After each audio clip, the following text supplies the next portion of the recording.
ஓட்சோரி விஷயத்துல special investigation team புதிய ஆதாரங்களை கண்டுபிடித்திருக்கு.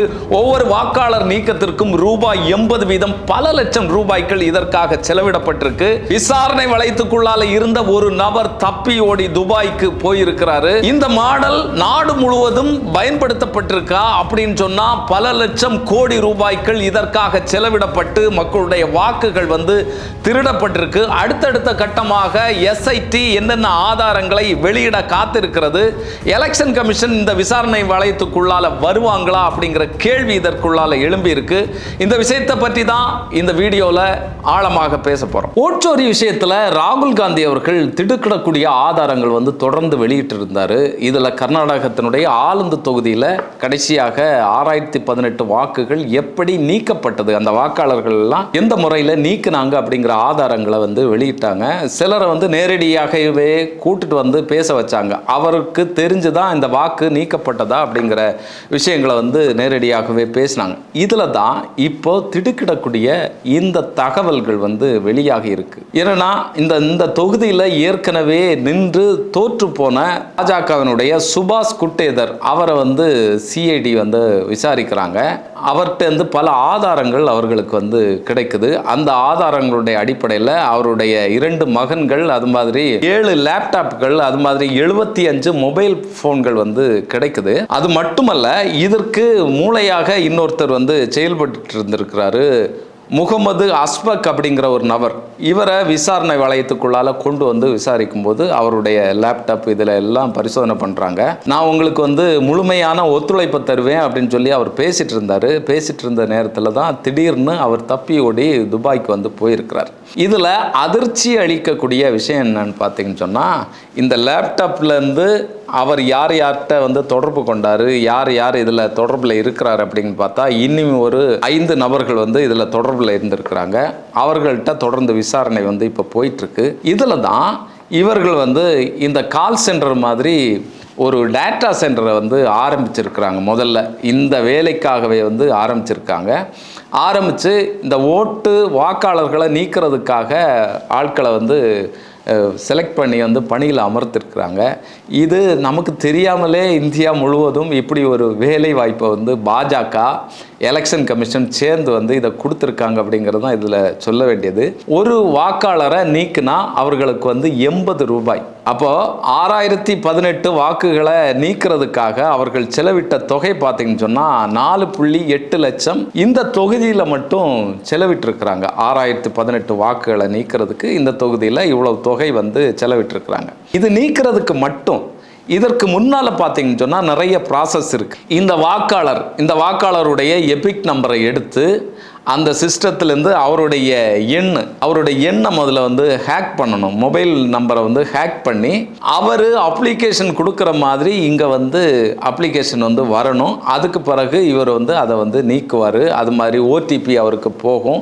இந்த ப்ராசஸ் எல்லாம் இன்னொரு பக்கம் இருக்குது. அப்போது இது ஒரு பெரிய தொழிற்சாலை மாதிரியே இவர்கள் இந்த வேலையை தொடர்ந்து பண்ணிட்டு இருந்திருக்கிறாங்க. இதற்கு எலெக்ஷன் கமிஷனுடைய உதவி இல்லாமல் இதை செஞ்சிருக்க முடியாது அப்படிங்கிறது தான் உண்மை. என்னன்னா, இதை ஹேக் பண்ணக்கூடிய அளவில் இந்த சிஸ்டம் இருக்குன்னு சொன்னால் அதற்கு உறுதுணையாக எலெக்ஷன் கமிஷன் இருந்திருக்கு. ஓடிபி போகணும், அதுக்கு முன்னால் அவருடைய ஃபோன் நம்பரை ஹேக் பண்ணணும். இதெல்லாம் ஒரு ப்ராசஸ். அப்போ இந்த ப்ராசஸுக்கு எலெக்ஷன் கமிஷனுடைய அந்த வெப்சைட்டுக்குள்ளால் போய் இந்த வேலைகளை எல்லாம் செய்யணும்னா நிச்சயமாக எலெக்ஷன் கமிஷனுடைய துணை இல்லாமல் நடந்திருக்காது. சரி, ஒன்று. இன்னொன்று பார்த்தீங்கன்னு சொன்னால், யாருடைய ஃபோன் நம்பர்லாம் இதற்காக பயன்படுத்தப்பட்டிருக்கு அப்படின்னு பார்த்தீங்கன்னு சொன்னால், இந்த 75 ஃபோன் இருக்குல்ல, அதில் பயன்படுத்திட்டு இருக்கக்கூடிய அந்த சிம் கார்டுகள் யாருடைய பேரில் இருக்குன்னு பார்த்தீங்கன்னு சொன்னால், கோழி பண்ணை வச்சிருக்கிறவருடைய பேர், அது மாதிரி போலீஸ்காரருடைய பேர், இப்படி பலருடைய பேரையும் வச்சு தான் இந்த சிம் கார்டுகள் எடுக்கப்பட்டிருக்கு. ஆனால் அவர்கள்ட்ட விசாரிக்கும் போது இப்படி நாங்கள் சிம் கார்டு எடுக்கவே இல்லை அப்படிங்கிற விஷயங்கள், ஆதாரங்கள்லாம் வெளிவருது. அப்படின்னு சொன்னால் அந்த டெலிஃபோன் டிபார்ட்மெண்ட்டில் இந்த சிம் கார்டு கொடுக்கறதுக்கான இந்த இதில் ஆர்எஸ்எஸ் இல்லைன்னா பிஜேபி உள்புகுந்து இந்த வேலைகளை எல்லாம் செஞ்சுருக்கா அப்படிங்கிற ஒரு கேள்வியும் நமக்குள்ளால் எழுது. 75 சிம் கார்டுகளை எடுக்கணும்னா பாருங்களேன், இப்போ நம்ம ஊரில் நம்ம ஒரு சிம் கார்டு நம்ம எடுக்கணும்னு சொன்னால் நம்முடைய கைரேகை, நம்முடைய ஃபோட்டோ, இதெல்லாமே தேவை. இது எல்லாமே இல்லாமல் இந்த 75 சிம் கார்டுகளையும் எடுத்து இதற்கான முறைகேடுகளில் வந்து இவர்கள் வந்து ஈடுபட்டிருக்கிறாங்க அப்படிங்கிறது தான் நம்ம இதில் பார்க்க வேண்டியது இருக்குது. இதில் நமக்கு முக்கியமாக எழக்கூடிய கேள்வி பார்த்தீங்கன்னு சொன்னால், இது ஒரு தொகுதி. இந்த ஒரு தொகுதியில் 6018 வாக்குகளை நீக்கிறதுக்கு இவர்கள் இந்த மாதிரியான வேலைகளை வந்து செஞ்சுருக்காங்க. அப்போது நாடு முழுவதும் பல மாநிலங்கள், பீகார் உட்பட, குஜராத் உட்பட, இன்னைக்கு பிஜேபி வந்து ஜெயிச்சு வந்திருக்கக்கூடிய அத்தனை தொகுதிகளையும் நம்ம இதே சந்தேக கண்ணோடு பார்க்க வேண்டியது இருக்குது. குறிப்பாக கழிஞ்ச எலெக்ஷனில் பார்த்தீங்கன்னு சொன்னால், பீகார் மாநிலத்தில் கிட்டத்தட்ட குறைந்த ஒரு 5-6 தொகுதி வித்தியாசத்தில் தான் முன்னணியில் அந்த என்டிஏ கூட்டணி வந்து வெற்றி பெற்று வந்தாங்க. இதில் 30க்கும் மேற்பட்ட தொகுதிகளில் பார்த்தீங்கன்னு சொன்னால் 5000 வாக்குகள் வித்தியாசத்தில் தான் இந்த மகா கட்பந்தன் கூட்டணி இருக்குல்ல, காங்கிரஸ், தேஜஸ்வி யாதவுடைய ராஷ்ட்ரிய ஜனதாதள், இவங்க எல்லாம் தோற்றது குறைவான வாக்குகளில் தான் தோற்றுருக்கிறாங்க. அப்போது நீங்கள் இந்த சிஸ்டத்தை அங்கே செயல்படுத்தி இருந்தால் நிச்சயமாக இந்த வெற்றி, என்டிஏனுடைய வெற்றி இதன் மூலமாகத்தான் சாத்தியப்பட்டிருக்கும் அப்படிங்கிறது தான் உண்மை. இது மாதிரி பல தொகுதிகளையும் வந்து நம்ம எடுக்க முடியும். 2 விஷயம். ஒன்று வந்து இவர்கள் வந்து இவிஎம் வந்து ஹேக் பண்ணி, இல்லைன்னா வந்து எலெக்ஷன் டைம் முடிஞ்ச பிறகு அவர்கள் வந்து ஏகப்பட்ட வாக்குகள் வந்து போட்டு வெற்றி பெறுறாங்க, அது ஒரு கணக்கு. இன்னொன்று, சிஸ்டமேட்டிக்காகவே வாக்காளர்களை வந்து இவர்கள் வந்து நீக்கி இப்படி ஒரு வேலையை வந்து தொடர்ந்து வந்து பண்ணிகிட்ருக்குறாங்க. அப்போது இதன் மூலமாகத்தான் பிஜேபி வந்து நாடு முழுவதும் வெற்றியை கொய்திட்டுருக்குறாங்க அப்படிங்கிற ஒரு உண்மை வந்து இதன் மூலமாக வெளிவந்திருக்கு. மகாராஷ்டிராவில் வெற்றி பெற்ற அந்த கூட்டணி இருக்குல்ல, அவர்கள் வந்து உள்ளாட்சி தேர்தலை அங்கே இதுவரைக்கும் நடத்தலை. ஏன்னா அவங்களுக்கு தெரியும் நம்ம வந்து முறைகேடாக தான் வெற்றி பெற்றிருக்கோம் அப்படிங்கிறது. அஜித் பவாருக்கும் சரி, அங்கே இருக்கக்கூடிய பிஜேபி ஆட்களுக்கு எல்லாருக்கும் தெரியும். அப்போ உள்ளாட்சி தேர்தல் நடத்தும் போது இது நிச்சயமாக வெளிப்பட்டுடும், நமக்கு எதிராகத்தான் மக்கள் இருக்காங்க அப்படிங்கிறது வெளிப்பட்டுடும் அப்படிங்கிறதுனால இதை வந்து தள்ளி தள்ளி போட்டுட்டு இருக்கிறாங்க. இந்த விசாரணை வளையத்துக்குள்ளால வந்திருக்கக்கூடிய நபர் வந்து தப்பி ஓடிட்டாரு.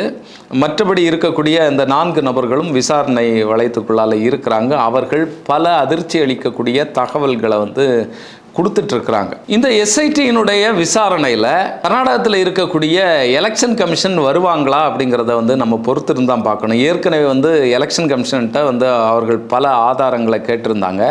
இந்த ஓடிபி இதெல்லாம் வந்து எப்படி வருது, அதற்கு என்ன இவங்க செஞ்சுருக்காங்க அப்படிங்கிறத கேட்டிருந்தாங்க. அது மாதிரி எந்தெந்த எண்ணிலிருந்து இவர்களுக்கு வந்து இந்த வாக்காளர்களை நீக்கிறதுக்கான அந்த சமீட்சை வருது அப்படிங்கிறத கேட்டிருந்தாங்க.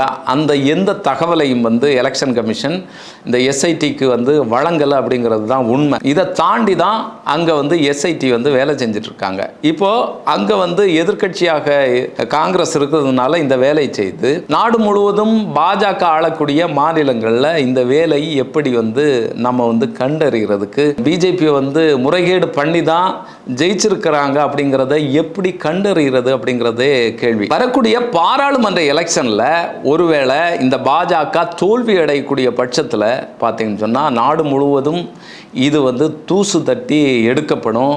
எல்லா மாநிலங்கள்லையும் இது விசாரணை நடத்தப்படும். அப்படி நடத்தினா மட்டும்தான் இதில் இருக்கக்கூடிய உண்மைகள், இதில் என்னென்ன முறைகேடுகள் வந்து பிஜேபி பண்ணாங்க, எலெக்ஷன் கமிஷன் அதற்கு துணை போச்சு அப்படிங்கிறது வந்து வெளிவரும். ஓட்டை நீக்கிறது மட்டும் இல்லை, ஓட்டை சேர்க்கக்கூடிய விஷயங்களையும் வந்து இவர்கள் வந்து பண்ணியிருக்கிறாங்க. மகாராஷ்டிராவினுடைய ராஜோர் அப்படிங்கிற தொகுதியில் வாக்குகளை சேர்க்கிறதுக்கான இந்த முறைகேடு விஷயத்தை அவங்க தொடர்ந்து பண்ணியிருக்காங்க அப்படிங்கிற ஆதாரங்கள் எல்லாமே வெளிவந்திருக்கு. ஒரு தொகுதியில் மட்டும் இவர்கள் வந்து வாக்கை சேர்க்கிறதுக்கும் நீக்கிறதுக்கும் பார்த்தீங்கன்னு சொன்னால் இப்படி லட்சக்கணக்கான ரூபாய்கள் வந்து செலவிட்டிருப்பாங்கன்னு சொன்னால், இந்தியா முழுவதும் இருக்கக்கூடிய மாநிலங்களில் இந்த ஓட்டு தில்லுமுள்ளுகளை நடத்துறதுக்கு இவர்கள் எத்தனை ஆயிரம் கோடி ரூபாய் வந்து செலவு பண்ணியிருப்பாங்க. மக்களுடைய வரி பணத்தை கொள்ளையடித்து மக்கள்கிட்டருந்து வாங்கக்கூடிய காசை வந்து முறைகேடாக செலவிட்டு, இல்லைனா கார்ப்பரேட்டுகளுக்கு ஃபேவராக இந்த ஆளும் கட்சி வந்து எல்லா விஷயங்களையும் செய்து கொடுத்துட்டு அவர்கள்ட்டேருந்து கோடிக்கணக்கான ரூபாய்களை வாங்கி அதை வந்து இந்த முறைகேடுகளுக்காக செலவு பண்ணிட்டு இருக்கிறாங்க அப்படிங்கிறது தான் நம்ம இதில் வந்து பார்க்க வேண்டியது இருக்குது. இன்னும் நமக்கு எஸ்ஐஆர் அப்படிங்கிற முறை நமக்கு தெரியும். இது வெளிப்படையாகவே வந்து முறைகேடாக வாக்காளர்களை நீக்கிறதுக்காக எலெக்ஷன் கமிஷன் எடுத்திருக்கக்கூடிய ஒரு அதிரடியான வேலை அப்படிங்கிறது வெளிப்படையாகவே நமக்கு தெரியுது. இப்போ பீகாரில் பார்த்தீங்கன்னு சொன்னால் 47 லட்சம் வாக்காளர்களை இதிலேருந்து நீக்கியிருக்கிறாங்க. இதற்கு உச்சநீதிமன்றம் இதுவரைக்கும் உறுதியான எந்த முடிவையும் எடுக்கலை, உத்தரவுகளை பிறப்பிக்கலை அப்படிங்கிறது தான் வருத்தத்திற்குரிய விஷயம். அவர்கள் சொல்லிட்டு இருக்கக்கூடிய விஷயம் பார்த்தீங்கன்னு சொன்னால் இதில் நியாயமான விஷயங்களை எலெக்ஷன் கமிஷன் பண்ணுவாங்க அப்படிங்கிறத நம்புங்க அப்படின்னு சொல்கிறாங்க. இப்போ 3 வாரத்தில் பீகாரில் எலெக்ஷன் இருக்குது. இதுக்கு பிறகு அங்கே என்ன மாற்றுவாங்க, என்ன மாற்றப்படும் அப்படிங்கிறது தெரியல. குறிப்பாக 47 லட்சம் வாக்காளர்களை நீக்கின அந்த பட்டியலை வெளியிடலை. எலெக்ஷன் கமிஷன் ஒரு பட்டியல் வெளியிட்டிருக்கிறாங்க. அதில் நீக்கப்பட்டவங்க இவங்கன்னு சொல்லி ஒரு பட்டியலை தனியாக இதுவரைக்கும் அவர்கள் வெளியிடலை.